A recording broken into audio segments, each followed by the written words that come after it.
David behaved himself well in spite of promotions. దావీదుకి ఎన్ని ఆధిక్యతలు ఉన్నా కూడా అనుకోగలిగిన ప్రవర్తన. ఈ మాట ఎట్లా చెప్పినా నేను అని మీరు అంటారేమో, ఈ తలపు ఎట్లా చెప్పాను నేను అని మీరు ఆలోచిస్తారేమో. సమూయేలు మొదటి గ్రంథం 16వ అధ్యాయం నుంచి మనం చూస్తే దావీదుకు దేవుడిచ్చిన ఆధిక్యతలు మనకు కనబడుతూ వస్తాయి. ఎన్ని ఆధిక్యతలు ఇచ్చాడో చదువుతున్నాను చూడండి. సమూయేలు మొదటి గ్రంథం 16వ అధ్యాయం చదువుతున్నాను చూడండి ప్రియులారా.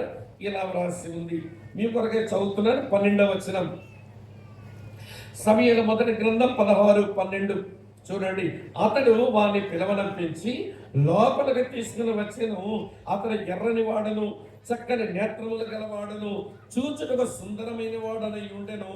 అతడు రాగానే, నేను కోరుకున్నవాడు ఇతడే, నువ్వు లేచి వారిని అభిషేకించమని యెహోవా సెలవీయగా,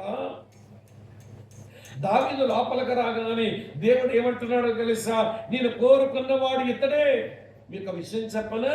దావీదు వాళ్ళ ఇంట్లో లెక్కల్లో లేని మనిషి. ఇంట్లో ఒక శుభకార్యం పెట్టుకున్నాడు. ఎస్ఐ వాళ్ళ నాయన కొడుకులందరినీ పిలిచాడు. దావీదు ఏమైపోయాడు? వీడిని పిలవలా.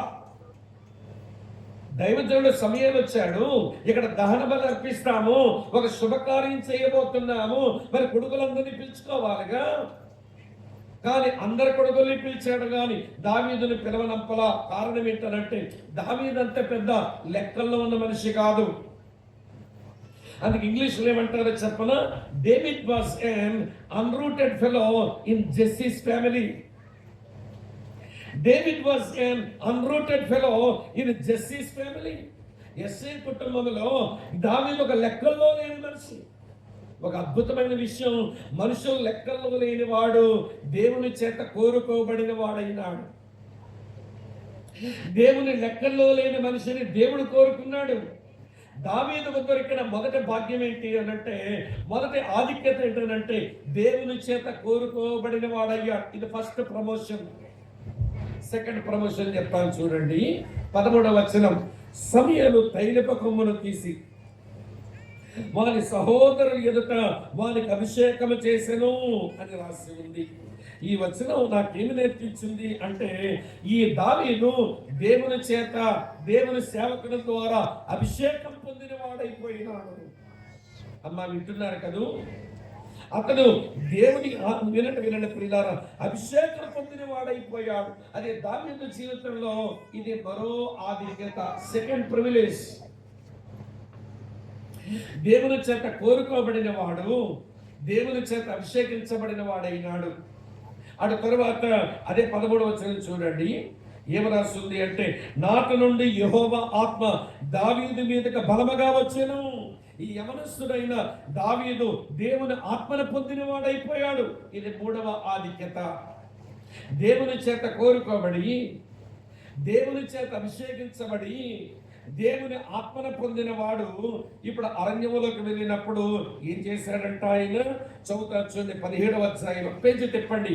సమూయేలు మొదటి గ్రంథం 17వ అధ్యాయంలో చదువుతున్నాను చూడండి. ఇలా 34వ వచనం, అందుకు దావీదు సౌలుతో ఇట్లనెను, నీ దాసుడైన నేను నా తండ్రి యొక్క గొర్రెలను కాయుచుండగా సింహము ఎలుగుబంటి వచ్చి మందలో నుంచి నా గొర్రె పిల్లని ఎత్తుకొని పోవచ్చుండగా నేను దాన్ని తరిమి చంపి దాని నోట నుంచి నా గొర్రెని విడిపించింది.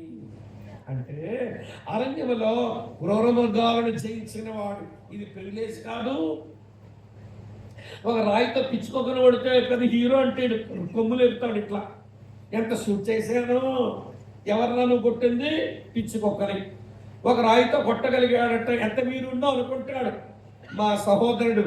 అలాంటిది క్రూరముగా ఎలుగుబంటిని, అలాగే సింహాన్ని జయించిన వాడు అంటే ఇది గొప్ప ఆధిక్యత కాదు? అమ్మ వింటున్నా, ఇవన్నీ ప్రివిలేజెస్, ఇవన్నీ ఆధిక్యతలు దేవుడు ఒకదాని తర్వాత ఒకటి ఇస్తూ వచ్చాడు. తర్వాత ఇంకో విషయం చెప్తాను చూడండి. ఇలా రాసి ఉంది 17:50 వచనంలో, దావీదు ఫిలిస్తీను కంటే బలజ్జుడై ఖడ్గముల ఎక్కయే ఒడిసెలతోనూ రాతితోనూ ఆ ఫిలిస్తీను కొట్టి చంపాను. దేవుని ప్రజలందరూ ఎవరికైతే భయపడిపోతున్నారో వాడిని చంపిపడేసినాడు. చంపేసి ఇప్పుడు ఎక్కడికి వచ్చాడట? అంతఃపురములోనికి వచ్చేసాడు. సౌలు యొక్క అంతఃపురములోనికి వచ్చి సౌలు యోధుల మీద అతను అధిపతిగా నియమించబడ్డాడట. ఇవన్నీ ప్రివిలేజెసే, ఇవన్నీ ప్రమోషన్సే, ఇవన్నీ ఆధిక్యతలే. మరి వరుసగా చెప్పను, దేవుని చేత కోరుకోబడి, దేవుని చేత అభిషేకించబడి, దైవాత్మన పొంది, క్రూర మృగాలను చంపి, దేవుని శత్రువును హతమ చేసి, సౌలు అంతఃపురములో యోధుల మీద అధిపతిగా నియమించబడిన వాడు అయినా కూడా ఇప్పుడు సౌలు అంట ఏ పని చేయమని పంపిస్తే ఆ పని చేసుకుని వస్తున్నాడట. ఏ సౌలా, ఎవడనుకుంటున్నావు నన్ను? ఏ పని పడితే ఆ పని నాకు చెప్పడం ఏంటి? నేను ఎవరినో తెలుసా? నేను దేవుని చేత కోరుకోబడినవాడిని, దేవుని ఆత్మను పొందినవాడిని, దేవుని చేత అభిషేకించబడినవాడిని, క్రూరముగాలు చంపినవాడిని, గొలియాతుని చంపినవాడిని. నేను సామాన్యుని అనుకుంటున్నావా? ఏ పని పడితే పని చెప్తావే అని అడ్డం లేదంట దావీదు. సౌలు పంపిన చోట్లకెళ్ళను పోయి పని చేసుకుంటూ వస్తున్నట్ట. అందుకే నేను అన్నాను, ఈ దావీదు క్యారెక్టర్ ఏంటంటే ఆధిక్యతలు ఎన్ని ఉన్నను అనకువగలని ప్రవర్తన. ఆధిక్యతలు ఎన్ని వచ్చినా కూడా అనకువగలిగిన ప్రవర్తన. ఈ రోజున యవనస్తులకు అనకువ అనేది ఒక అలవాటుగా ఉందంటారా? అనుకువ చోటులో అహంకారం వచ్చి కూర్చుంది. చెప్పమంటారా? వినండి వినండి వినండి. ఈ పిల్ల కొంచెం అందంగా ఉందనుకోండి, ఇది అందముతో వచ్చిన అహంకారం. ఈ అహంకారంతో ఈ అందానికి సింగారం రుద్దుకోవడానికి ఏ తిప్పల పడతారో మా చెల్లెళ్ళు. ముందు పీక్కుంటుంది, ఎవరమ్మాను పప్పి కొక్కిది, జుట్టు ముందు కూర్చొని కొంచెం ఉంగరాలు వేసి అప్పుడప్పుడు ఇట్లా వంపుతా ఉంటుంది. పంకంట, నీ పంకు తగలయ్యా. ఏం జుత్తమ్మంటుంది? పంకంట, పంకు తెస్తుంది చెల్లి. తీసి అప్పుడప్పుడు ఎగరేస్తూ ఉంటుంది అన్నమాట, మేకలాగా. మేక బుద్ధిదే, గొర్రె బుద్ధిదే, మేక బుద్ధిదే, గొర్రె బుద్ధిదే.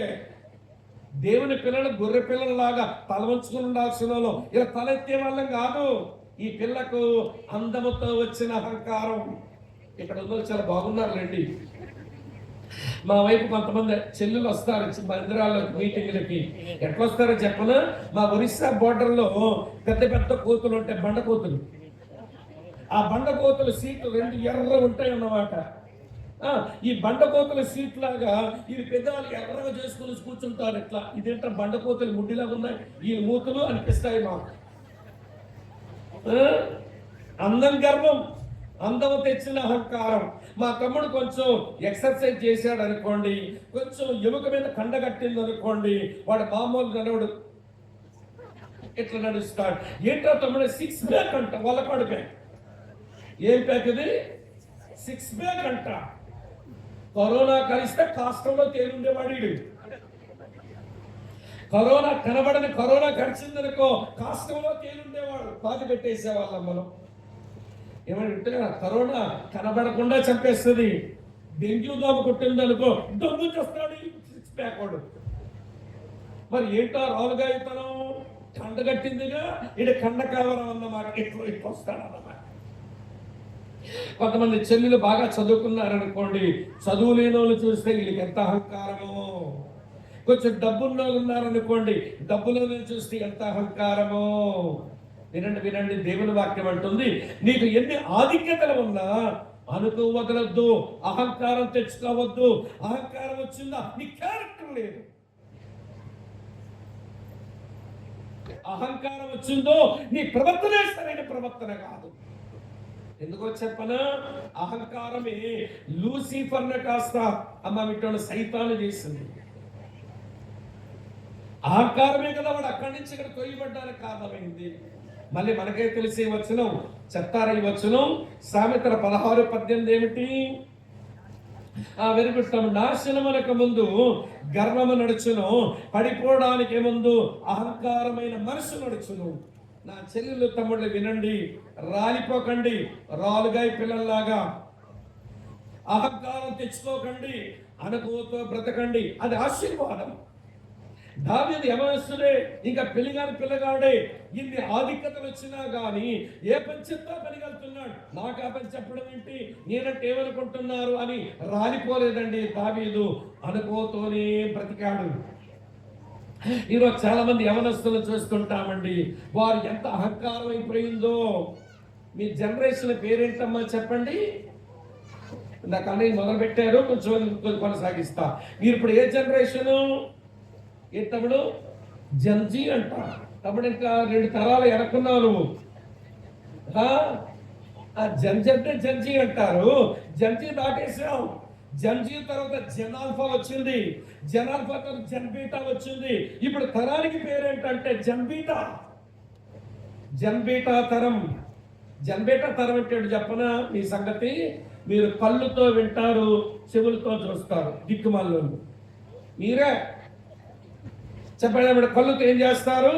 వింటారు. చెవులతో ఏం చేస్తారు? చూస్తారంట. చెవులతో చూడడం ఏంటంటే అక్కడ ఏదో శబ్దం అయింది, వీళ్ళేం చూడలేదు, కానీ చెవులు శబ్దం వినబడింది, ఏమైందో చెప్పగలుగుతారంట. అంత తెలివితేటలున్నాయి.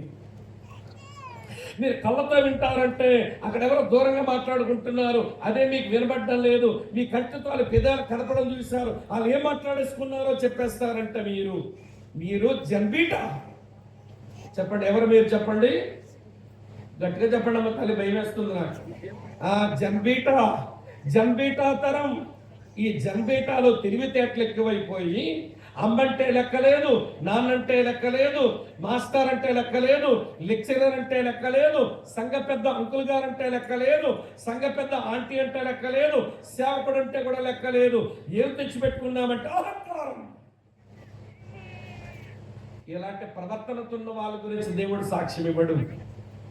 ఎన్ని ఆధిక్యతలు వచ్చినా అనుకోతో కూడిన ప్రవర్తన దేవుడు సాక్ష్యం ఇవ్వగలిగిన ప్రవర్తన. అది ఒకటి చెప్తా, రెండో చెప్తాను వినండి. అర్థమవుతుందా? ఏదో ఒకటి చెప్పండి, అనుకోని అర్థమవుతుందా? మంచిది.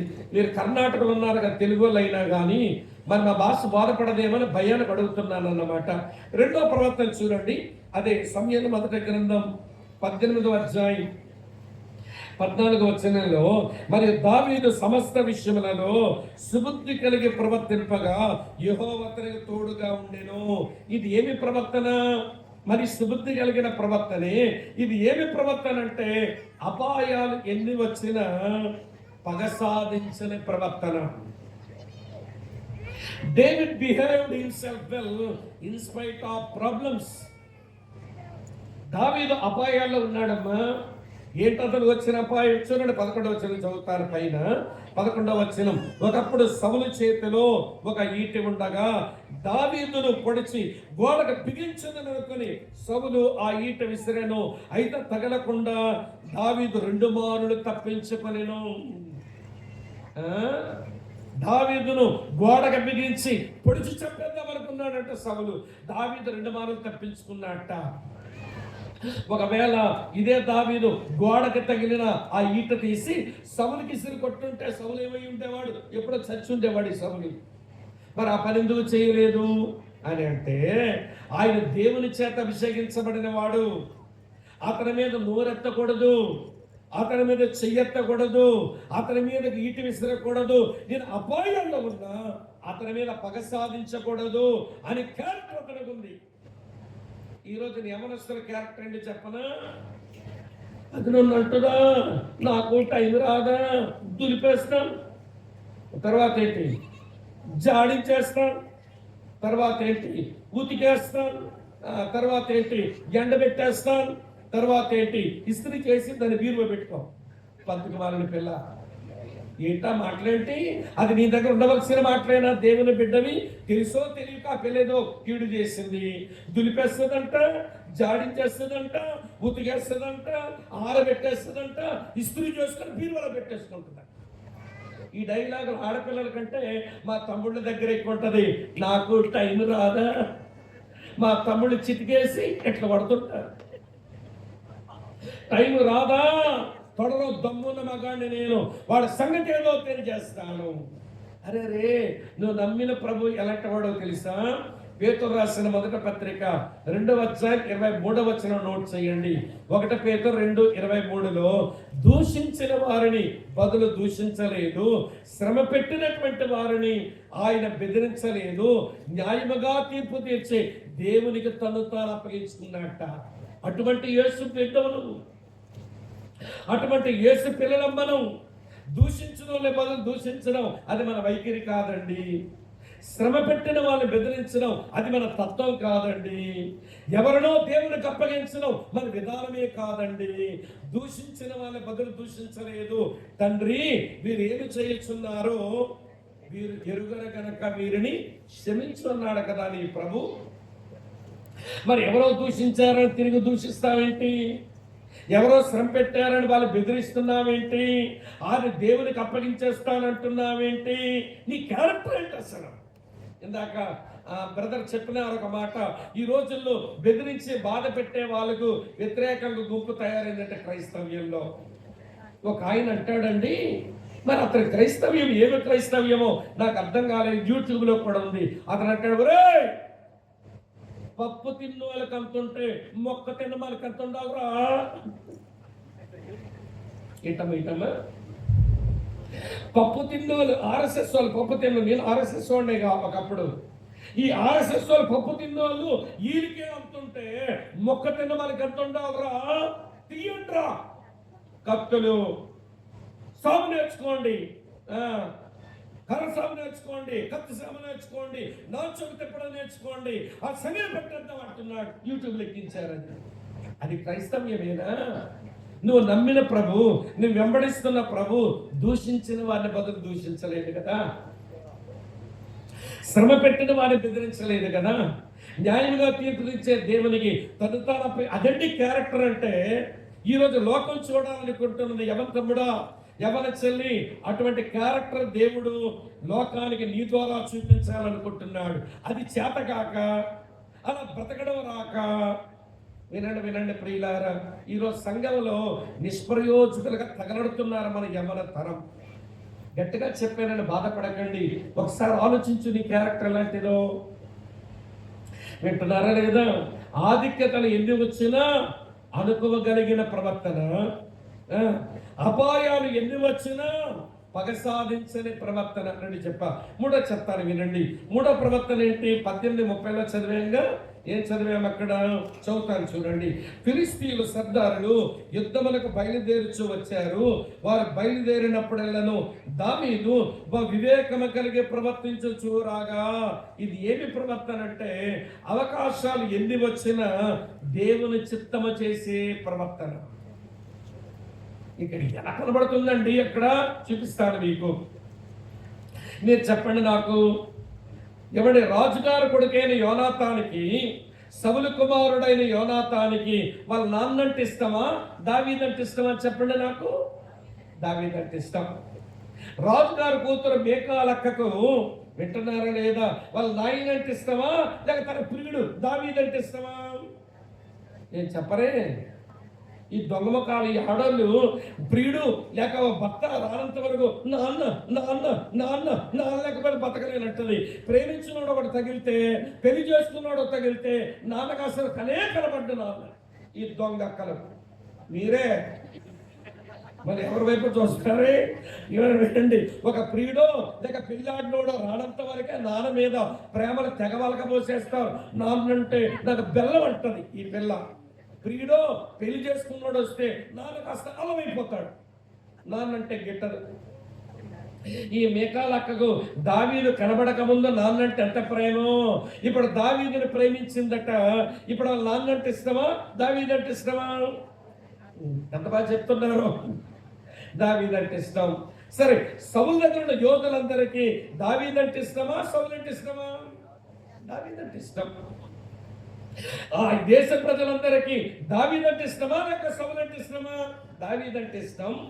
ఇప్పుడు రాజకుమారుడికి, రాజకుమార్తెకు, రాజింట్లోని యోధులకు, దేశంలో ప్రజలందరకు దావీదంటే ఇష్టం. కాబట్టి ఈ 17 సంవత్సరాల వయసులో అభిషేకించబడిన ఈ దావీదు ఇప్పుడు ఎవడరా ఆ సౌలు రాజు, ఈ రోజు నుంచి నేనే రాజును అంటే ఆపేవాడెవడు లేడు. అవకాశాలని ఫేవరబుల్గా ఉన్నాయి, అవకాశాలని ఆయన వైపే ఉన్నాయి. అవకాశాలు ఉన్నాయని తప్పటడుగులు వేయలేదు. అభిషేకించిన దేవుడు ఒక రోజున పట్టాభిషేకం చేయిస్తాడులే అని 13 సంవత్సరాలు వేచున్నాడు యవనస్తుడు. 17వ ఏట అభిషేకించబడ్డాడు. 30వ ఏట పట్టాభిషేకం జరిగింది. 17వ ఏట సమూయేలు అభిషేకం చేశాడు. 30వ ఏట వీరండి హెబ్రోను వాళ్ళు ఆయన పట్టాభిషేకం చేశారట. ఇది నాకేమి నేర్పించిందంటే, అవకాశాలు ఎన్ని అందుబాటులో ఉన్నా దేవుని చిత్తమే జరగాలని కోరుకున్న యవనస్తుడండి. అదండి అతని క్యారెక్టర్. ఇక్కడ కూర్చొని యవనస్తులను అడగన, నా జీవితంలో దేవుని చిత్తమే జరగాలని నిజంగా ప్రార్థన చేసుకుని దేవునికి అలా అప్పగించుకుని యవన చెల్లెళ్ళు తమ్ముళ్ళు ఉంటారా? నా స్టడీస్లో దేవుని చిత్తం జరగాలి, నా కెరియర్లో దేవుని చిత్తం జరగాలి, నా జాబ్లో దేవుని చిత్తం జరగాలి, నా మ్యారేజ్లో దేవుని చిత్తం జరగాలి, నా జీవితంలో ఏది జరిగినా దేవుని చిత్తం అనే ఆలోచనే ఉందా యవనస్తులకు? నువ్వు నమ్మిన యేసు ప్రభు అలాగే బతికాడు. యోహాను సువార్త 6:38 ఉంటుంది. అక్కడ ఏమని చదువుతామనంటే, యేసయ్య అంటాడు, నేను నా ఇష్టము నెరవేర్చుకుంటూ రాలేదు, నన్ను పంపిన వారి చిత్తము నెరవేర్చుటకే నేను పరలోకము నుండి దిగి వచ్చుదని. మనం నమ్మిన యేసు ప్రభుకే తండ్రి చిత్తం చేద్దామని ఉంటే మనకి లేకపోతే ఎట్లా తమ్ముడా? అందుకనే యోహాను ఒక మాట రాశాడు. 1 యోహాను పత్రిక 2:17 ఉంటుంది, లోకము దాని ఆశయు గతించిపోవును గాని దేవుని చిత్తము చేయవాడు. అమ్మ చెల్లి వాక్యం చూస్తున్నావా? అటెందు చూస్తున్నావు చెప్పు. నాకు మైదా రోగం ఉంది, నా కళ్ళు మూసుకొని వాక్యం చెప్పడం రాదు, అందరి వైపు చూసే చెప్తుంటా, మీరు నా వైపే చూడాలి. ఇటు చూశారనుకోండి మీ సంగతి ఏం చేస్తా. 1 యోహాను పత్రిక 2:17 ఏముంది? తీయాల వాక్యం వెంటనే 1 యోహాను 2:17 అనగానే అక్కడ ఏమని చదువుతాం? 1 యోహాను అంటే పాత నిబంధన ఉండదు. అక్కడ ఎక్కేస్తున్నారు మా చెల్లెళ్ళు. 1 యోహాను పత్రిక 2:17 లోకము దాని ఆశయు గతించిపోవును గాని, చెప్పండి చెల్లదేంటో, దేవుని చిత్తము చేయవాడు నిరంతరము నిలుస్తాడు. కనుక యవనస్తులైనటువంటి మీరు నా జీవితంలో దేవుని చిత్తం జరగాలి అనే మాటలో బతకండి. దేవుని చిత్తం చేసిన యేసు తండ్రి కుడిపార్శ్వమున హెచ్చించబడ్డాడు. నా ఇష్టం అని బతికిన సంసోను కళ్ళు ఊడబెరకబడి తిరగల విసురువాడైపోయాడు. అక్కడ సన్ని, ఇక్కడ ఒక సన్ని. సన్ని అంటే అమ్మ వింటున్నారా? వెలుగే. అక్కడ సన్ని శాంసన్, ఇక్కడ సన్ని ప్రభువైన యేసుక్రీస్తు. అక్కడ సన్ని పాత నిబంధనలో సంసోను ఎట్లాంటి వాడు? నా ఇష్టం. ఒరే బాబు, నీకు తగదరా, నువ్వు నా చేతి చేయబడ్డావు, నీకు తగదంటే నా ఇష్టం. ఆ పిల్లంటే నాకు మోజు. నా ఇష్టమని బతికినోడు కళ్ళు ఊడబెరకబడి తిరగల విసురు వంటి వాడైపోయాడు. నా ఇష్టం కాదు, నా తండ్రి చిత్తమే నెరవేరాలనుకున్న యేసు పరలోకమందు తండ్రి కుడిపార్శ్వమున బహుగా హెచ్చింపబడ్డాడు. ఏం నేర్చుకున్నాము చెప్పండి యవనస్తులం? నా ఇష్టమనే దాన్ని సిరివేసుకోండి. కొంతమంది యవనస్తులు ఇంట్లో ఏదైనా చెబితే నా ఇష్టం అంటుంటారు. నా ఇష్టం, ఆ నా ఇష్టం అనే స్లోగన్ దేవుని పిల్లల స్లోగన్ అవ్వకూడదు. లోకములో ఉంటుంది. లోకస్తుల స్లోగన్ నా ఇష్టం అనే స్లోగన్, దేవుని పిల్లల స్లోగన్ దేవుని ఇష్టం అనే స్లోగన్. కనుక దావీదు యొక్క క్యారెక్టర్ దేవునికి ఎందుకంత నచ్చిందనంటే, అవకాశాలు ఎన్ని వచ్చినా దేవుని చిత్తమే జరగాలి. దాని కొరకు 13 సంవత్సరాలు పట్టింది. దాని కొరకు ఎన్నో కష్టాలు అనుభవించాడు. అయినా పర్వాలేదు అన్నట్టుగా బతికాడు యవనస్తుడు. చెప్తాను, అయిపోయింది ప్రవర్తనకు. అదే జీవిత ప్రదర్శన అయిపోయింది. ఆధిక్యతలు ఎన్ని వచ్చినా చెప్పండి, అనకవ వదలని ప్రవర్తన. అపాయాలు ఎన్ని వచ్చినా పగ సాధించని ప్రవర్తన. అవకాశాలు ఎన్ని వచ్చినా దేవుని చిత్తం వదలని ప్రవర్తన. అది జీవిత ప్రదర్శన. యవనస్తుడా, యవన చెల్లెలా, ఏంటి నీ లైఫ్ ప్రజెంటేషన్? ఏంటి నీ జీవిత ప్రదర్శన? పెద్దవాళ్ళు కూడా సీరియస్ గా వినాలి మాటలు. దేవుడే మన సభలకు మధ్యలో నిలిచి మన గురించి ఒక సాక్ష్యం ఇవ్వవలసి వస్తే నాకొచ్చి ఏమని సాక్ష్యం ఇస్తాడు ఆయన? మన జీవిత ప్రదర్శన ఎలా ఉంది అనేది మొదటి మాట.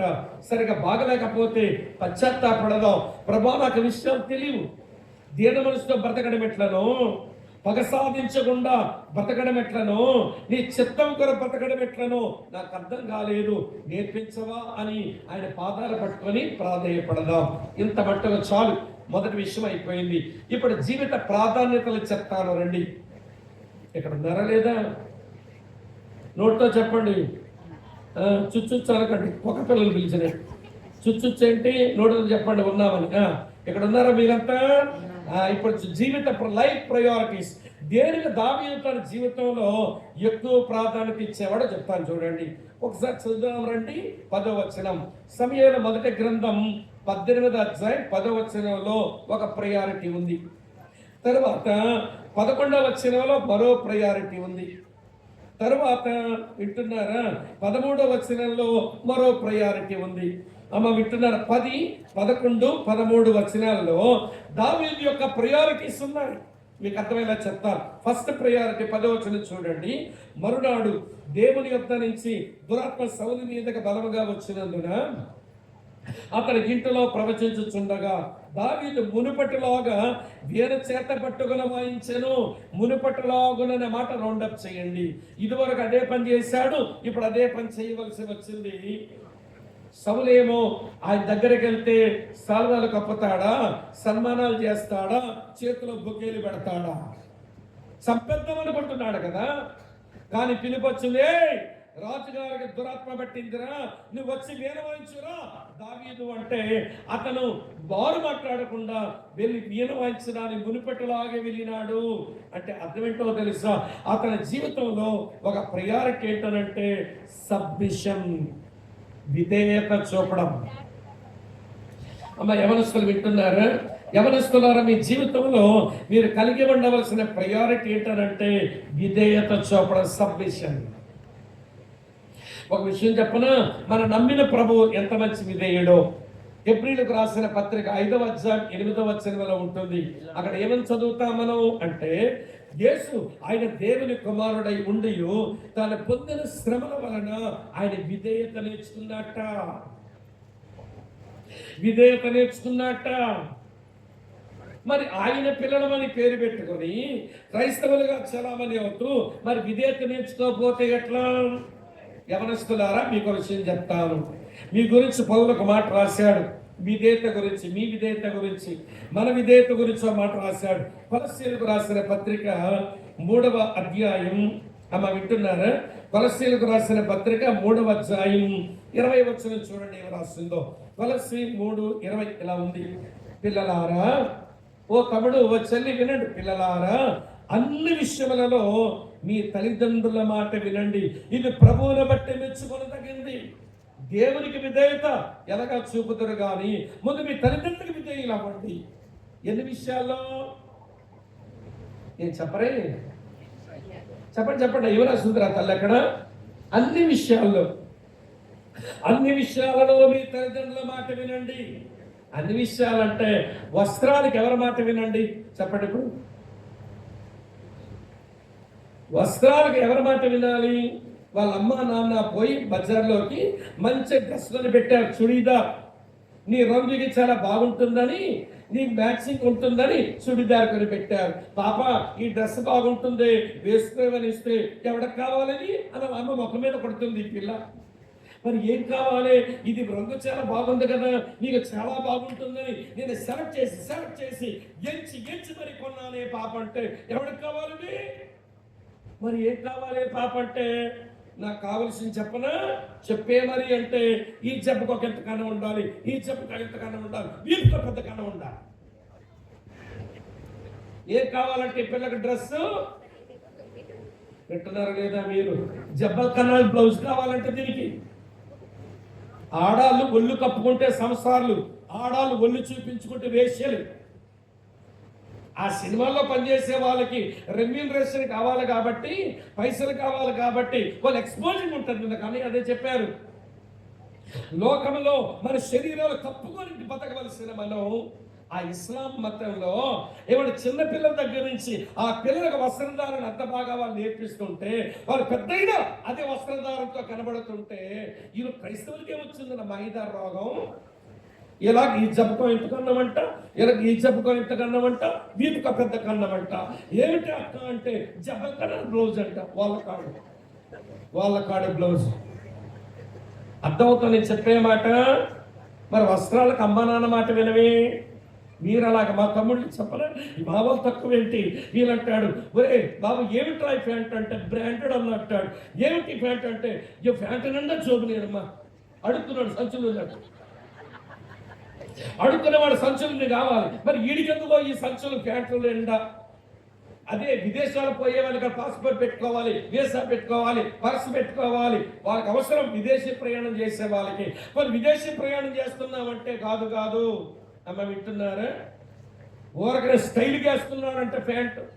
పోనీ కన్నా వివిధ జోబుల ప్యాంటు పర్వాలేదు, కానీ మీరే జబ్బల కన్నా బ్లౌజ్ వేస్తారా, మీ కన్నాలు ప్యాంట్ వేస్తామని వీడికి ప్యాంటు నిండా పొక్కలే, ప్యాంటు నిండా కన్నాలి. ఏమిట్రా తమ్ముడు అంటే బ్రాండెడ్ అంటున్నాడు. మళ్ళీ వింటున్నారా లేదా మీరు? అమ్మా నాన్నల మంచివి ఇస్తే మీరు వినరు. అమ్మా నాన్నకి విధేయత చూపడం రాదు, వస్త్రాలకు వినరు. మరి వస్తువులకి ఏం వింటారు మీరు? వస్త్రాలకే విధేయత చూపడం రాకపోతే వస్తువులకి ఏం విధేయత చూపిస్తావు? కొంతమంది మా తమ్ముళ్ళకి, ఎవరే బాబు డిగ్రీ అయిపోయింది కదా, పీజీకి వెళ్తున్నావు, నీకు మోటార్ సైకిల్ ఉంటే మంచిదని వాళ్ళ నాన్నగారు హోండా యాక్టివా కొనిచ్చారు. బాగుంటుంది హోండా యాక్టివా. ఇక ఎవడ కావాలా బండి? మరి ఏం కావాలంటే దెబ్బటైన బండి కావాలంటే. ఏం బండి కావాలంటే బాధపడకండి తమ్ముళ్ళు, బాధపడకండి. ఏ టైర్ బండి కావాలంటే మా తమ్ముడికి దెబ్బ టైర్ బండి కావాలంటే. ఎందుకది? అజారుద్దీన్ కొడుకు చచ్చినట్టు సస్తాడు రోడ్డు మీద. కోమటిరెడ్డి వెంకటరెడ్డి గారి కొడుకు చచ్చినట్టు, ఎమ్మెల్యే గారి కొడుకు చచ్చినట్టు ఇటు చస్తాడు రోడ్డు మీద. ఎక్కడ కోట శ్రీనివాసరావు గారి కొడుకు చచ్చిపోయినట్టు డెప్యూటైర్ బండి అక్కడ వస్తాడు. ఆ డెప్యూటైర్ బండి మీద కూర్చొని చెవుట్లు నిండా ఏదో పెట్టుకొని ఊపుకొని పోతుంటాడు. వెనకాల ఒక పిల్లలు కూర్చోబెట్టాడంటే ఇటు తిప్పుతాడు, చూడలేమంటే రోడ్డు మీద తిప్పుతాడు, అడుగుతాడు. ఒక లారీ వచ్చి గుద్దితే రోడ్డు మీద వర్షం అంటుకపోతే వాళ్ళ అమ్మ నాన్న అట్లగారు పట్టుకెళ్ళి కొడుకు మాంసాన్ని పీక్కోవాలి రోడ్డు మీద. ఒరే ప్రమాదం రా బండి, అది స్పోర్ట్స్ బైక్ నాన్న, అది ప్రమాదం రా, దాని హార్స్ పవర్ ఎక్కువ రా, దాని బరువు ఎక్కువ రా, ఖరీదు 4 లక్షలు రా. ఎక్కడ పెట్టుకుంటావు అని అంటే మా ఫ్రెండ్ వాళ్ళ నాన్న అయితే మీ ఫ్రెండ్ వాళ్ళ నాన్న కొన్నాడు రా, మనకు లేదురా అంటే అంటాడు వీడు. ఎందుకన్నా? ఏమి నీ పెర్మిషన్ అడిగి కనాలా మీ అమ్మ బాబు? పనికి మాలోడా పెర్మిషన్ కనాల సంసారం చెయ్యాలనే కండానికి ఏమి తిరుగుబాటును నేర్చుకున్నావు తమ్ముడా నీవు? మంచిది కాదు, అది ఆశీర్వాదం కాదు. అమ్మా నాన్న మాట ఎన్ని విషయాలు విధేయం లోపడాలి? మీతో చెప్పిస్తా. ఎన్ని విషయాల్లో చెప్పండి. నోరు చెప్తే దొరికిపోతామని నోరు బిగించుకొని కూర్చోలేదు ఇచ్చేది. చెప్పండి ఎన్ని విషయాల్లో? వస్త్రాలకు ఎవరి మాట వినాలి? మీరు దేవుడు వింటున్నాడు, మేము విన్నాం. ఇంటికి వెళ్ళాక మా అమ్మ నాన్న మాట వినకపోతుంది మీ సంగతి. వస్తువులకు ఎవరి మాట వినాలి? చెప్పరు ఇప్పుడు మీరు. చెప్పండి, అమ్మా నాన్న మాట వినాలి. అలాగైతే వివాహానికి ఎవరి మాట వినాలి?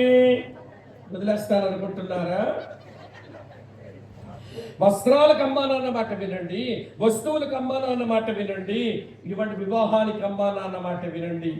దేవుని పిల్లల వివాహాలు ఎట్లా జరగాలనుకుంటానంటే, మొదటగా నీ వివాహంలో నీ జీవిత భాగస్వామి విషయమై దేవుని చిత్తమై ఉండాలి, సేవకుని యొక్క సమ్మతి ఉండాలి, సంఘం యొక్క ఆమోదం ఉండాలి, అమ్మా నాన్న అంగీకారం ఉండాలి. ఈ 4 జరిగితే నీ పెళ్లి దైవికంగా జరిగినట్టు లెక్క. మళ్ళీ చెప్పనా? దేవుని చిత్తం, సేవకుని సమ్మతి, సంఘం ఆమోదం, అమ్మా నాన్నల అంగీకారం. దాని కొరకే ఎదురు చూస్తున్నావా? లేదు లేదు లేదు. ఈ పిల్ల అంటుంది ఆడికి ఇచ్చిన పెళ్లి చేయదు, గ్యాస్ బండి ఇప్పుకుంటాను, ఇప్పుకొని సాపే పనికి మానేస్తాను, గ్యాస్ బండి ఇప్పుకొని చచ్చిపోద్దట, అమ్మా నాన్న బెదిరించేస్తుంది. ఈడంటాడు చెయ్యరా, ఆ పిల్లతో నా పెళ్లి చెయ్యరా, పోలీస్ స్టేషన్ వెళ్ళి తీసుకుంటాడు. అంటే అమ్మ నా చచ్చారనుకుంటున్నావురా నువ్వు? పోలీస్ స్టేషన్ వెళ్ళి చేసుకుంటాడంట. వీళ్ళు చూసారు ఎలా తగలబడ్డారో ఈ తరం. నొచ్చుకోకండి, మీరు మార్పు చెందితే దేవుడు దీవిస్తాడని కొంచెం కఠినమైన పదాలు చెప్తున్నానంతే. ఈ రోజున యవనస్తులు ఒక విషయం చెప్పనా, అనవసరమైన బండి ఎక్కుతున్నారు. మీ బండి నెంబర్ చెప్పనా? మీ బండి నెంబర్ 143. చాలా మందికి తెలియదు 143 అంటే ఏంటో తెలుసా? పెద్దోళ్ళు మాకు తెలియక, అమ్మో మా పిల్లకు బిట్టుకు ఆన్సర్ తెలియకపోతే ఎవరో ఆన్సర్ పెట్టారు అనుకుంటున్నాం. ఏది సెల్ ఫోన్లో రాగానే వాట్సాప్లో 143 అంటే మా పిల్లకేదో క్వశ్చన్ ఆన్సర్ తెలియదు, ఎవరో ఆన్సర్ పెట్టారని మేము అనుకుంటున్నాం. ఆన్సర్ వాళ్ళ కాడ 143 అంటే ఎవడో, 1 అంటే ఐ, 4 అంటే LOVE, 3 అంటే YOU అంటే ఐ లవ్ యూ పెట్టాడు అన్నమాట. వింటున్నారా? యవన చెల్లెలు బాగా వినండి. ఈ రోజు 143 బండి ఎక్కితే రేపు 108 హాస్పిటల్కి జాయిన్ అవుతాం. మీకు అర్థం కాలా? కర్ణాటకలో ఉందా 108? మీకు ఉండదేమోగా, ఉందా మీకు కూడా? వినండి. ఈ రోజు 143 బండి ఎక్కేవనుకో, ఎవడ ప్రేమలోనో, ఎవడ ఉచ్చులోనో, ఎవడ వల్లోనో, లేదా ఏ పిల్ల ఉచ్చులోనో, ఏ పిల్ల వలలో పడ్డావనుకో, రేపు 108లో వచ్చి క్యాజువాలిటీలో జాయిన్ అవుతాం.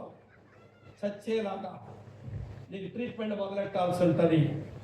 కనుక దేవుని చిత్రం తెలుసుకో నీ పెళ్లికి, సేవకులు సమ్మతి తీసుకో నీ పెళ్లికి, సంఘ పెద్దలు సంఘం ఆమోదం తీసుకో నీ పెళ్లికి, అలాగే మీ అమ్మానాన్న అంగీకారం తీసుకో నీ పెళ్లికి. నా పెళ్లి నా ఇష్టం అనద్దు. నీ పెళ్లిలో దేవుని చిత్తం జరగాలి. ఎందుకంటే చిన్న పిల్లలారా, అన్ని విషయములలోనూ మీ తల్లిదండ్రుల మాట మీరు వినవలెను. మీ ఫస్ట్ ప్రయారిటీ ఏంటంటే సబ్మిషన్, అంతేనండి. మీ జీవితంలో మొదటి ప్రయారిటీ లోబడ్డమేనండి, విధేయ చూపడమేనండి. దావీదు అదే పెట్టుకున్నాడు.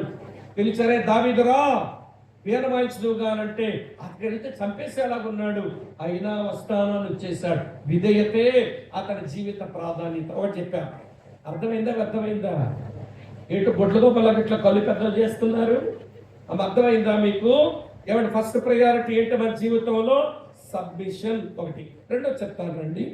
సమయాల మొదటి గ్రంథం 18వ అధ్యాయంలో చూడండి, చదువుతాను ఈ మాట. 11వ వచనం.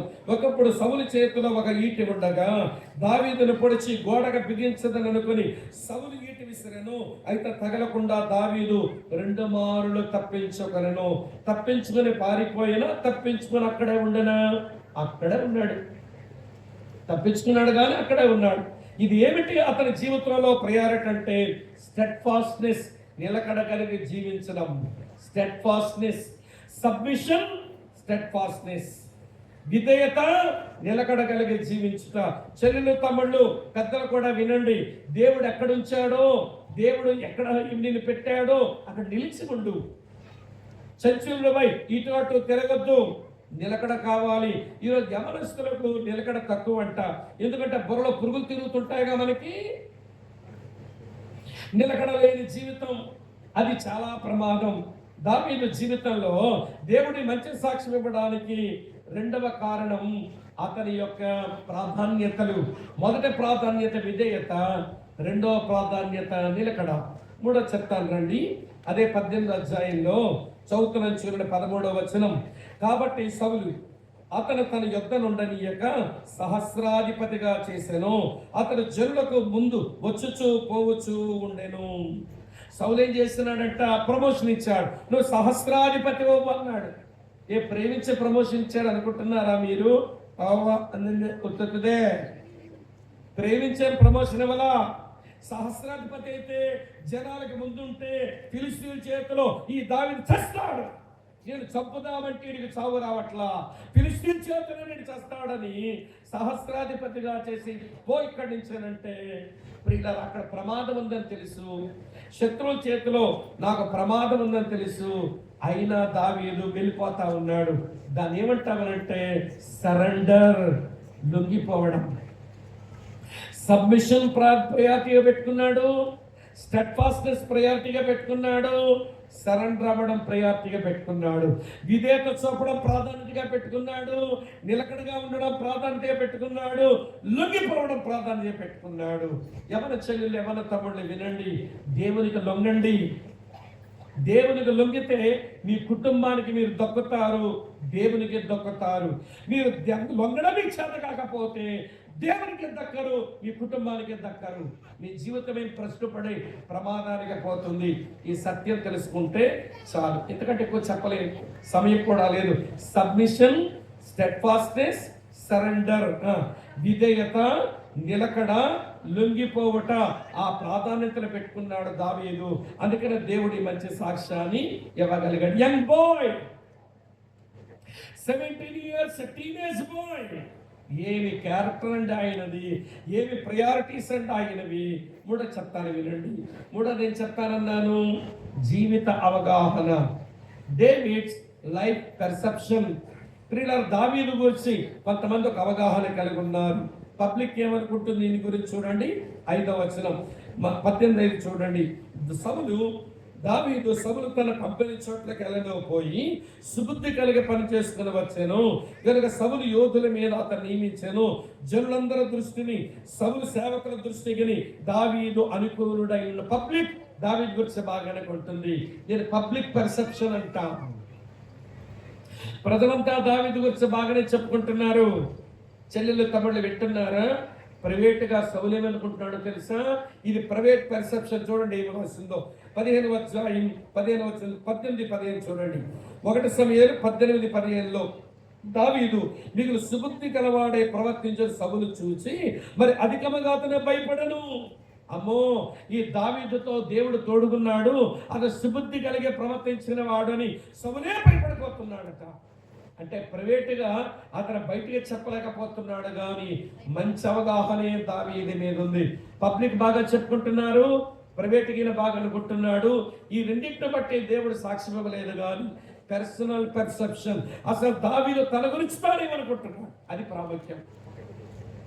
యవన తమ్ముడు, యవన చెల్లి, స్థానిక సంఘాలుగా చెందిన యవనస్తులారా, మీ గురించి మీరు ఏమనుకుంటున్నారు? దాన్ని బట్టే దేవుడు సాక్ష్యం ఇస్తాడు. పబ్లిక్ మీ గురించి బాగా చెప్పుకోవచ్చు, ప్రైవేట్గా మీ గురించి కొంతమంది బాగా అనుకోవచ్చు, కానీ మీ గురించి మీరు ఏమనుకుంటున్నారు, అది ప్రాముఖ్యం. చూడండి దావీదు ఏమనుకుంటున్నాడో తన గురించి 2 వచనాల్లో ఉంది. 18 1 సమూయేలు. బైబిల్ తెరవాలి స్పీడ్గా. 18 చూడండి ఏమి రాస్తుందో. అందుకు దావీదు, రాజుల కల్లుడనొకటకు నేను ఎంతటి వాడను, నా స్థితి అయినను ఇశ్రాయేలులో నా తండ్రి కుటుంబమైనను ఏ పాటివని సౌలుతో అనెను. ఆ వచనంలో 2 పదాలు అండర్లైన్ చేయండి. ఎంతటి వాడను, నేను ఏ పాటి వాడను. ఏమంటున్నాడు తన గురించి తాను? నేను ఎంతటి వాడను, నేను ఏ పాటి వాడను. కొంచెం 23వ వచనానికి రండి మళ్ళీ. సౌలు సేవకుల మాటను బట్టి దావీదుతో సంభాషింపగా దావీదు, నేను దరిద్రుడనై ఎన్నిక లేని వాడనై ఉండగా. ఏమనుకుంటున్నాడు తన గురించి తాను?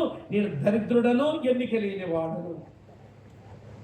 పబ్లిక్ అంతా బాగా చెప్పుకుంటున్నారు, ప్రైవేట్గా ఒక ఆయన బాగా అనుకుంటున్నాడు, కానీ దావీదు తన గురించి తానేమనుకుంటున్నాడు అంటే, నేను ఎంతటి వాడను, నేను ఏ పాటి వాడను, నేను దరిద్రుడను, నేను ఎన్నిక లేను. అది చూచాడు దేవుడు. అందుకంటాడు, ఇతడు నా ఇష్టానుసారుడైన మనుషుడు, నా ఉద్దేశములన్నీ నెరవేర్చువాడని నేను ఆయనను గురించి సాక్ష్యం ఇస్తున్నాను అన్నాడు. నా ప్రియ చెల్లి, నా ప్రియ తమ్ముడు, పెద్దలారా, అన్నలారా వినండి. నీ గురించి నీవేమనుకుంటున్నావు? What do you think about your self? నిన్ను గురించి నువ్వేమనుకుంటున్నావు? 22వ కీర్తన 6వ వచనంలో ఇదే దావీదు అంటాడు, నేను నరుడను కాను, నేను పురుగును అన్నాడు. ఎలా ఎంచుకుంటున్నాడండి? ఈరోజు కొంతమంది తమ్ముళ్ళు ఏమనుకుంటున్నావు అంటారు. ఏమనుకోవాలరా తమ్ముడు? నరకానికి మాత్రమే పనికొచ్చే పాపాత్ముడు రా నువ్వు. కొంతమంది చెల్లెలు అంటే ఏమనుకుంటున్నావు నా గురించి? ఏమనుకోవాలరా చెల్లి నీ గురించి? నరకానికి మాత్రమే పనికొచ్చే పాపత్మురాలువే నువ్వు. You are hell deserving sinner. నరకమునకు మాత్రమే పనికొచ్చే పాపులు మనమంతా. ఏమనుకోవాలి దేవుని ముందు? ఎంతటి వాడను, ఏ పాటి వాడను, దరిద్రుడను, నేను ఎన్నిక లేని వాడను, నేను పురుగు లాంటి వాడను అని ఎంచుకోగలిగితే దేవుడి మంచి సాక్ష్యాన్ని మనకు అనుగ్రహిస్తాడు. అర్థమైందా? వ్యర్థమైందా? నీ గురించి ఏమనుకుంటున్నావు? అది ప్రాముఖ్యం. నీ గురించి మనుషులు ఏమనుకుంటున్నారో అది ఇప్పుడు ప్రాముఖ్యం కాదు. నీ గురించి అడగపోయినా వాళ్ళు లోపల ఏమనుకుంటున్నారో అది కూడా ప్రాముఖ్యం కాదు. పబ్లిక్ ప్రైవేట్ పెర్సెప్షన్స్ ఇక్కడ ప్రాముఖ్యం కాదు.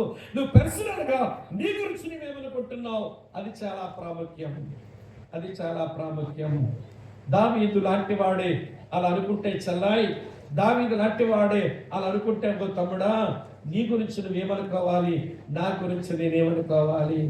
ఎంతటి వాడను నేను యేసయ్యా, కొంతైనా యోగ్యుడను కానయ్యా, ఇంతగా నన్ను దీవించినావు అని కొత్తగా చెల్లించొద్దు. అమ్మ అర్థమైందా? ఎన్ని చెప్పాను ఇప్పుడు? 3 చెప్పేసా. జీవిత ప్రదర్శన చెప్పాను, జీవిత ప్రాధాన్యతలు చెప్పాను, జీవిత అవగాహన చెప్పాను, చివరిగా జీవిత బలం చెప్పి ముగించేస్తా. ఇది కూడా 3 సార్లు రాస్తుంది అధ్యాయంలో. దావీదు బలమదే, తమ్ముళ్ళు చెల్లెళ్ళు ఈ బలమే మనం బలం చేసుకుందాం. చూపిస్తాను చూడండి, మంచి మాట. ఒక 3 మాటలు ఉన్నాయి, చదువుతున్నాను చూడండి ప్రియులారా. 14వ వచనం.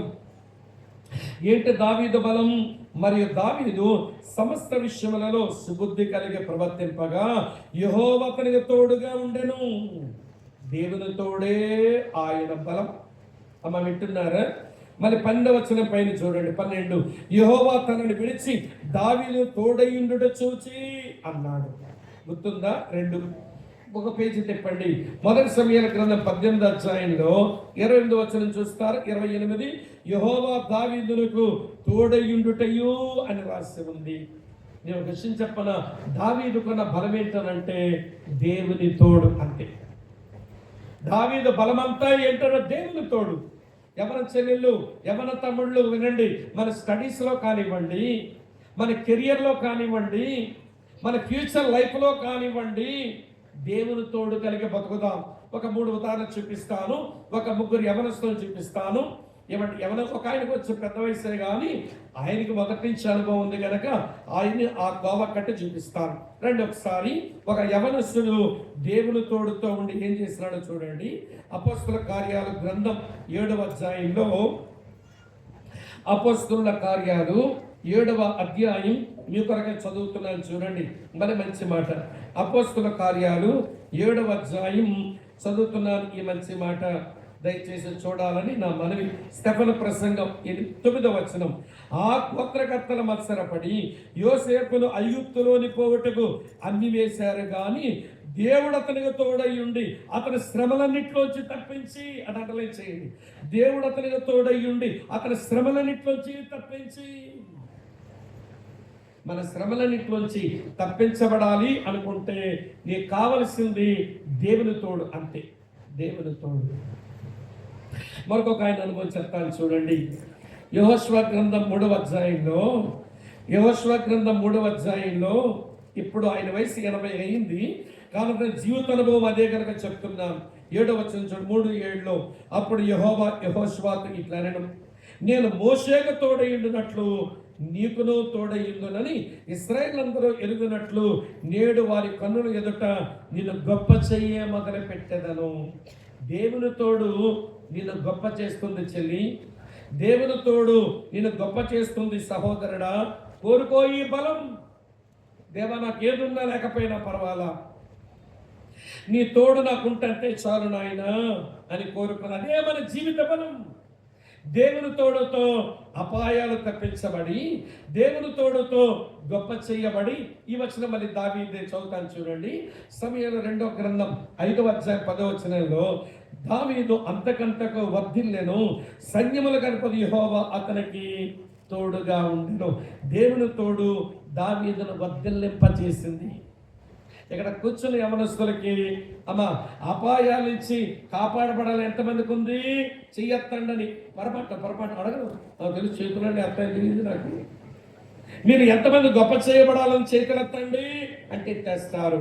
మీరు ఎంతమంది వద్దలు చేయబడాలని ఉంది చెప్పండి అంటే చేతులు ఎత్తుతాం. అవును, నీ స్టడీస్లో కానీ, నీ కెరియర్లో కానీ, ప్రియులారా నీ లైఫ్లో కానీ నువ్వు వర్ధిల్లాలన్నా, నువ్వు గొప్ప చేయబడాలన్నా, అన్ని ప్రమాదాల నుంచి నువ్వు కాపాడబడాలన్నా నీకు కావలసింది చెప్పండి ఏంటమ్మా చెల్లి? అది దేవుని తోడు. అదే నీ బలం. దావీదు బలం ఏంటి? దేవుని తోడు. యోసేపు బలం ఏంటి? దేవుని తోడు. యెహోషువ బలం ఏంటి? దేవుని తోడు. దేవుని తోడే వారు బలంగా చేసుకుని బతికారు, ప్రయోజకులయ్యారు. వారి కెరియర్ చూసినప్పుడు ఎన్నో పాఠాలు మనం నేర్చుకోవాల్సి ఉంటుంది. అదే దేవుడు నీతో మాట్లాడుతుంటున్నాడు. నీ బలం నాతోడేనా? నువ్వు వర్ధిల్లడానికైనా, నువ్వు కాపాడబడ్డానికైనా, నువ్వు గొప్ప చేయబడ్డానికైనా నీ బలం నా తోడేనా? అది ఆయన ప్రశ్న. కనుక ఈ మధ్యాహ్నపు వేళ మన జీవిత ప్రదర్శన మార్చుకొని, మన జీవిత ప్రాధాన్యతలు చక్కబెట్టుకొని, సరైన జీవిత అవగాహన కలిగి ఉండి జీవిత బలంతో బతుకుదాము. అప్పుడు ప్రభు అంటాడు, ఇదిగో ఈమె నా కుమార్తె, నా ఉద్దేశములను నెరవేర్చేది అని నిన్ను గురించి సాక్ష్యం ఇస్తాడు. ఇదిగో ఈయనే నా కుమారుడు, నా ఉద్దేశాలన్నీ నెరవేర్చువాడని నిన్ను గురించి కూడా సాక్ష్యం ఇస్తాడు. ఈయన ముందు అడిగిన ప్రశ్న చివరిలో అడిగి ముగించేస్తానన్నానుగా. ఆ ప్రశ్న ఏంటనంటే, మన సభలకు ప్రభువే వచ్చి మన మధ్యలో తిరిగి నిన్ను గూర్చి ఒక మాట చెప్పాలి అనుకుంటే దేవుని నోటి ఏ మాట ఉంటుంది? నీ గురించి ఏం చెప్పగలుగుతాడు సాక్ష్యం? నీ జీవిత ప్రదర్శన బాగుందా? నీ జీవిత ప్రాధాన్యతలు బాగున్నాయా? నీ జీవిత అవగాహన సరైనదేనా? నీ జీవిత బలం దేవుని తోడేనా? పర్వాలేదు, ఇవన్నీ కలిగి లేకపోతే వేడుకుందాం. ఇది మిక్కిలి అనుకూలమైన సమయం. ఆ నలుగురు యవనస్తులు లోకము దాని ప్రభావం అంతా వాళ్ళు మీరు చూపించిన, ప్రతికూలమైన పరిస్థితులు వాళ్ళు ముంచేసిన, వారి భాష, వారి యొక్క విద్య మొత్తమంతా వీరి మీద మోపేసిన దేవుని కొరకు ప్రత్యేకంగా బతికిన యవనస్తులు మనల్ని సవాలు చేయటం లేదా చెల్లి? మన సవాలు చేయడం లేదా తమ్ముడు? అలా బ్రతకడం సాధ్యం కాదనుకొని లోకములో కొట్టుకొని పోయి నీ జీవితాన్ని పాడు చేసుకోవడం అది సరైన విషయమైతే కాదు. ప్రభు నిన్ను ప్రేమించి ఈ సభలలో మొదట పోటే యవనస్తుల కూడిక ఏర్పాటు చేసి నీతో మాట్లాడుతుండగా నీ హృదయాన్ని సమర్పించుకుంటావా? ఆయన కొరకు బ్రతుకుతావా? కళ్ళు వంచండి, కళ్ళు మూసుకోండి. మోకరించే విసులుబాటు ఉంటే మోకరించండి. కుర్చీల్లో ఉన్న వాళ్ళకి దిగాలనిపిస్తే దిగండి, మోకరించండి, తప్పు లేదు. మోకరించండి. ఏమండి, మోకరించలేకపోతే శరీరం సహకరించబో తప్పేమీ లేదు. అమ్మ చెల్లిటాడు తిరగొద్దురా తల్లి, ప్లీజ్ కళ్ళు మూసుకోండి. వెంటనే మోకరించగలిగిన వాళ్ళు మోకరించండి. వెంటనే కళ్ళు మూసేసుకోండి. ఆలోచించండి, ఏమిటి నా ప్రవర్తన, ఏది నా ప్రాధాన్యత, ఏది నా అవగాహన, ఏది నా బలం? 17 సంవత్సరాల యవనస్తుడైన దావీదు జీవితం అంత అర్థవంతంగా ఉంటే నా వయసు కూడా దాదాపు అంతే. నేను టీనేజ్ గాడిని, నేను టీనేజ్ బాయ్ని, ఇంకా 19 దాటలేదు. అమ్మ లేవద్దు, మధ్యలో దేవుని పని పాటు చేయకండి ప్లీజ్. నేను కొంచెం మొరటగా చెప్పేస్తాను, ఏమనుకోకండి. దేవుని పని జరుగుతుంది కొంతమంది పిల్లల్లో. వాళ్ళు ఆలోచిస్తున్నారు, ప్రార్థన చేసుకుంటున్నారు, చేసుకొనివ్వండి. మీరు మధ్యలో వారు తగిలి తిరిగి వారు చేసుకున్న ప్రార్థనకు అభ్యంతరం కలిగించకండి. ఇది మిక్కిలి అనుకూలమైన సమయం చెల్లెలా, ఇది మిక్కిలి అనుకూలమైన సమయం తమ్ముడు. ఇంకా నువ్వు పాపక్షమాపణే పొందలేదా? ఇంకా రక్షణే పొందలేదా? సిలువలో నీ కొర బలైన యేసు ప్రభు చేసిన బలియాగం యొక్క ఫలితమే పొందకపోతే ఇవన్నీ సాధ్యపడవు. నీ ప్రవర్తనలో మార్పు రాదు, నీ ప్రాధాన్యతల్లో మార్పు రాదు, నీ అవగాహన సరిగా ఉండదు, నీకు ఆ జీవిత బలం రాదు. కనుక రా, నీ కొర సిలువలో వేలాడిన ఆ ప్రభు చెంతకరా. నీ కొరకు తన యవ్వన పరిశుద్ధ రక్తమంతా కార్చాడు యవనస్తుడమైన నిన్ను బాగు చేయడానికి, యవనస్తురాలమైన నిన్ను బాగు చేయడానికి. ఈ మధ్యాహ్నపు వేళ ఆయనకి మన హృదయం ఇద్దామా? సుమారు గంట సేపు మాట్లాడి ముగిద్దాం అనుకున్నాను. మీరు ఆసక్తిగా ఉన్నారని మరో 12 నిమిషాలు పెంచానంతే. ఈ 12 గంట 12 నిమిషాలు వాక్యం విన్న మీరు ఇంకా మీ హృదయం ఆయనకి ఇవ్వకపోతే, ఈ వాక్యాలకు మీరు స్పందించకపోతే, మరోసారి ఆయన కొరకు తీర్మానం చేయడానికి, ఆయన బ్రతకడానికి ఒక నిర్ణయం తీసుకోవడానికి అవకాశం కలిగే రోజే రాదేమో.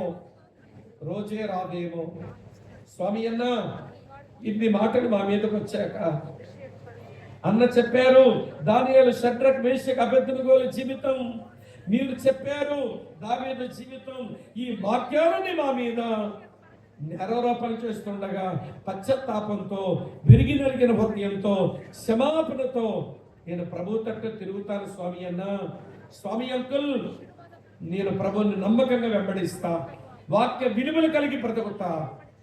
నా కొరకై ప్రార్థన చేస్తారా అంకుల్? నా కొరకై ప్రార్థన చేస్తారనియా? అని వాళ్ళు ఇక్కడ ఎవరైనా ఉంటే నెమ్మదిగా మీ కుడి హస్తాన్ని మీ తల కంటే కొంచెం పైకెత్తి చూపిస్తారా? ప్రార్థన చేసి నేను విజయకుమారయ్య గారికి మైక్ హ్యాండ్ ఓవర్ చేస్తాను. ఎవరు చూడొద్దు ప్లీజ్. తీర్మానం నీదే చెల్లి, తీర్మానం నీదే తమ్ముడా. ఎవరి వైపు చూడొద్దు. ఒక మంచి తీర్మానం చేయి దేవుని సన్నిధిలో. ఇది మీకు అనుకూలమైన సమయం. ప్రభువుతో ఒడంబడిక చెయ్యి. ఆయన వెంబడించడానికి చేతులు ఎత్తిన వాళ్ళు ఎత్తే ఉంచండి, దించేయకండి. పెద్దలు కూడా కొంతమంది చేతులు ఎత్తారు, సంతోషం. మీలో కూడా దేవుని వాక్యం పనిచేస్తుంది. మీరు తీర్మానం చేసుకున్నారు. వందనాలు. ఇంకెవరైనా ఉన్నారా? ఇంకెవరైనా ఉన్నారా? ఇంకెవరైనా ఉన్నారా? చేతులు చూపిన వారు అలాగ లేచి నిలబడతారా? మీ కొరకే ప్రార్థన చేస్తాను. జబ్బులు తగ్గుతాయని ప్రార్థన చేయను, మీకు డబ్బులు రావాలని ప్రార్థన చేయను. రక్షణ అనుభవంతో దేవుని కొరకు బాగా బ్రతికి దేవునిచ్చే అన్ని ఆశీర్వాదాలకు మీరు పాత్రులు అవ్వాలని ప్రార్థన చేస్తాను. చేతులు చూపిన వారు ఉన్న పాటలా లేచి నిలబడండి. మీ కొరకే ప్రార్థన చేస్తాను. చేతులు చాపిన వారు, ఒక తీర్మానం చేసిన వారు లేచి నిలబడండి. మీ కొరకే ప్రార్థన చేసి అయ్యగారికి మైక్ హ్యాండ్ ఓవర్ చేసేస్తాం. వందనాలు తమ్ముడు, వెరీ గుడ్. చాలా మంది యవనస్తులు నిలబడ్డారు, తీర్మానించారు. కళ్ళు మూసుకోండి, వెంటనే ఎవరైనా చూడకండి. కళ్ళు మూసుకోండి, తీర్మానం చేద్దాం. ప్రభు కొరకు నమ్మకంగా బ్రతుకుదాం. ఇంకెవరైనా ఉన్నారా? పెద్దలు కూడా నిలబడ్డారు, సంతోషం. దేవుని వాక్యాన్ని స్పందించిన తీరు దేవుడు గౌరవిస్తాడు.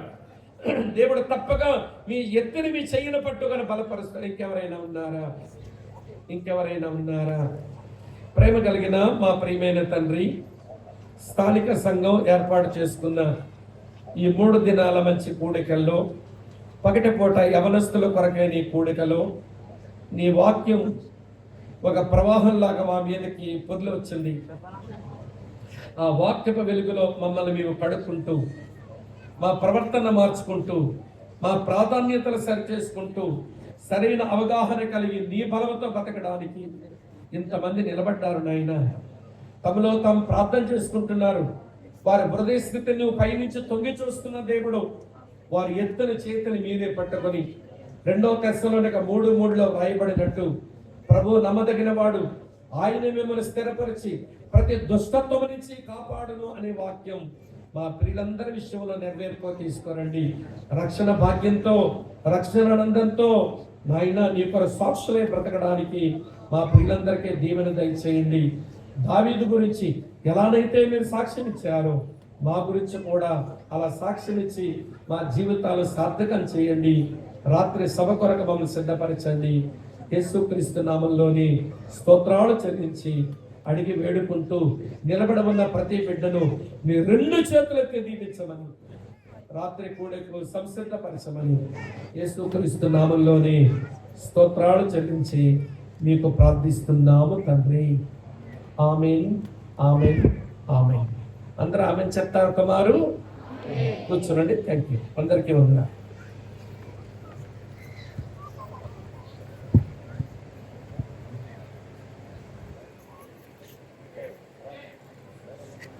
దేవుని అనంతమైన ఘనమైన నామములో నిజంగా దైవజనులు మన మధ్యలోనికి వచ్చి చక్కని సందేశం, యవనస్తులు ఈ యొక్క నేటి దినములలో తమ యొక్క జీవితంలో ఎలాంటి సాక్ష్యం తమ్ముని గురించి కలిగి ఉన్నారో చక్కని ఉదాహరణ కలిగినటువంటి దావీదు జీవితాన్ని మనకు ప్రత్యక్షపరిచి ఆఖరిగా తీర్మానం చేపించి వాళ్ళు నడిపించారు.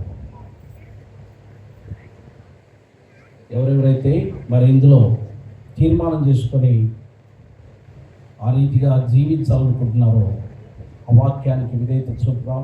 ప్రభుకి భయంకరంగా మరి ముందరికి నడుద్దాం. మరి ఇంతవరకు దైవజనులు బహుబలంగా దేవుడు నిలబెట్టుకొని వాడుకున్న దాన్ని బట్టి మనందరి తరఫున, నా తరఫున అయ్యగారికి హృదయపూర్వకంగా వందనాలు తెలుస్తాం. ఈ సమయంలో మరి సమయం ముందుగా ప్రారంభం ఆలస్యమైంది కొంత అవాంతరాల వల్ల. అయినప్పటికీ మనం అనుకున్న సమయం 2 గంటలైనా 3 గంటలకి కార్యక్రమాన్ని ముగిస్తున్నాం. ఆఖరిగా ప్రకటనలు జ్ఞాపకం చేస్తున్నాను. దయచేసి అందరికీ కూడా భోజన వసతులు ఏర్పాట్లు చేయబడ్డాయి కనుక ఇక్కడ వచ్చినటువంటి వారందరూ ఇరువురి సంఘస్థులు కూడా కలిసి మరి వచ్చిన వారికి మనం కూడా దయచేసి ఇక్కడ పక్కలో మీకు అందరికీ భోజన వసతులు ఏర్పాటు చేయబడ్డాయి. అయితే ఇటు సైడు మరి పురుషులకు మాత్రమే భోజన వ్యవస్థలు ఉన్నాయి. ఇటు సైడ్ లోపలికి స్త్రీలకు మాత్రమే భోజన వ్యవస్థలు ఉన్నాయి. గనక భోజనం పెట్టే వారికి కూడా ముందుగానే సిద్ధపరచం గనక వాళ్ళు ముందుగా వెళ్ళి వాటిని సిద్ధపరచుకొని ఉన్నట్లయితే మరి మీరు వెళ్ళి చక్కగా లైన్లో దయచేసి ఎవరు కంగారు పడొద్దండి. అందరికీ భోజన వ్యవస్థలు సిద్ధంగా ఉన్నాయి.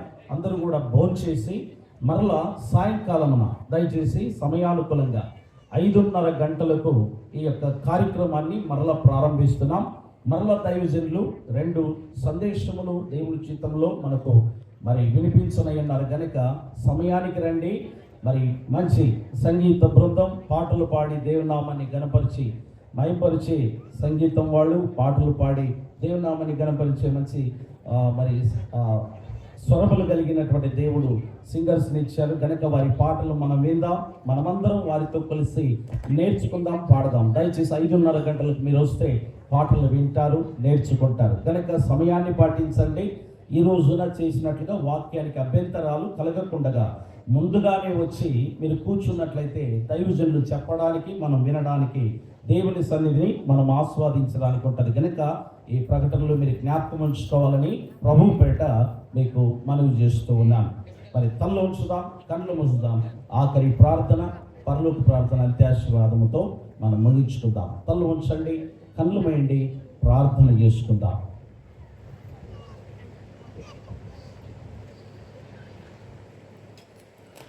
మహాగణుడ, మహోన్నతుడ, పరిశుద్ధుడైన దేవా, నీ పాదములకు స్తుతి స్తోత్రాలు చెల్లిస్తూ ఈ కార్యం ప్రారంభం మొదలుకొని ఇంతవరకు నీ యొక్క సన్నిధి మా మధ్యలో ఉంచి నీ యొక్క వెలుగులో మమ్మల్ని నడిపించిన విధానం బట్టి నీకు స్తోత్రాలు.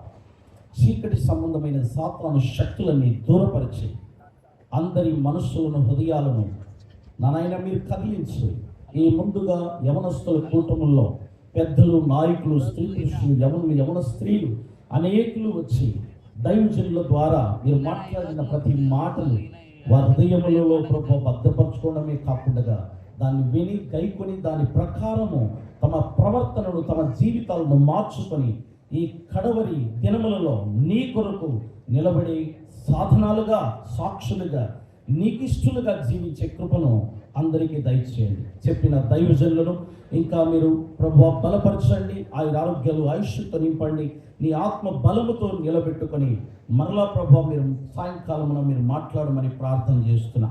మేమందరం కూడా సమయానుకూలంగా వచ్చుటకు కూడా కృపను గ్రహించమని కూడా ప్రార్థన చేస్తున్నా. నాయన పాడి నిన్ను గణపరిచి నిన్ను మయపరిచిన నాయన ప్రభువా వచ్చినటువంటి టీం అంతటిని బట్టి కూడా నీకు స్తోత్రాలు. వారి ద్వారా సాయంకాలమున మరొకసారి ప్రభువా పాడి గాన ప్రతిగానములు మేము విని దాని ఆరాధనలో ఆశీర్వాదాలు పొందుతున్న కృపను మాకందరికీ దయచేయండి. వారిని కూడా మీరు దీవించి ఆశీర్వదించండి. సౌండ్ సిస్టమ్ను కూడా వారు చేస్తున్నటువంటి పరిచయం కూడా మీరు దీవించండి. సాయంకాలం కూడా వారి ద్వారా మీరు కార్యమును నెరవేర్చుకోండి. ఎలాంటి ఆటంకములు ఈ ప్రాంగణంలో జరగకుండా అన్నిటినీ దూరపరిచి కేవలం నీకు మహిమకరంగా ఈ కార్యములు జరుగునట్లుగా సహాయం చేయండి. ఇదిగో ఆహారం కొరకు కూడా ప్రార్థన చేస్తున్నాను. నా నాయన ప్రభు ఎవరికి కూడా కొదవ లేకుండా అద్భుత రీతిగా అందరికీ వచ్చినట్లు సాయం చేయండి. చేసిన హస్తములను దీవించండి. పంచుతున్న వారికి, భుజిస్తున్న వారికి మరి మీరే జ్ఞానం ఇచ్చి సరైన మరి రీతిగా వారిని నడిపించమని ప్రార్థన చేస్తున్నాం. మరి కార్యం ఆది అంతం కేవలం నీకు మహిమకరంగా మాకందరికీ దీవెనకరంగా చేసినందుకు వందనాలు చెల్లిస్తూ యేసు క్రీస్తు నామమున ప్రార్థన చేసి పొంది ఉన్నాము పరమ తండ్రి. ఆమేన్, ఆమేన్. అందరు లేచి నిలబడదాం, అందరు లేచి నిలబడదాం. పరలోక ప్రార్థన చెప్పిన తర్వాత మన మధ్యలో ఉన్నటువంటి మరి రెవరెండ్ డి.ఎస్. దాసయ్య గారు మనకు అంతే ఆశీర్వాదం ఇస్తారు. పరలోకమందున్న మా తండ్రి, నీ నామమే పరిశుద్ధపరచుబడుగాక, నీ రాజ్యం వచ్చుగాక, నీ చిత్తం పరలోకమందు నెరవేరినట్లు భూమి అంతటను నెరవేరుగాక. మాకు కావలసిన అనుదిన ఆహారము నేడు మాకు దయచేయండి. మరణస్తులను మేము క్షమించి ఉన్న ప్రకారం మరణములను క్షమించము, శౌంతిక దృష్టిని తప్పించు. ఎందుకంటే రాజ్యం బలం మహిమ నిరంతరం అవుతాయి. ఇప్పుడు మన తండ్రి అయిన దేవుని యొక్క ప్రేమ, యేసు ప్రభు వారి కృపయు, పరిశుద్ధాత్మ దేవుని యొక్క సన్నిధి సహవాసము ఇప్పుడు ఎల్లప్పుడూ కూడి వచ్చి నీ సన్నిధానంలో నీ వాక్యము విన్నటువంటి చెప్పినటువంటి దేవదాసులతో పాటు మరి విన్నటువంటి యవనస్తులతో పాటు పెద్దలతో పాటు నిత్య నిరంతరము నివసించునుగాక. ఆమేన్. ఆమేన్.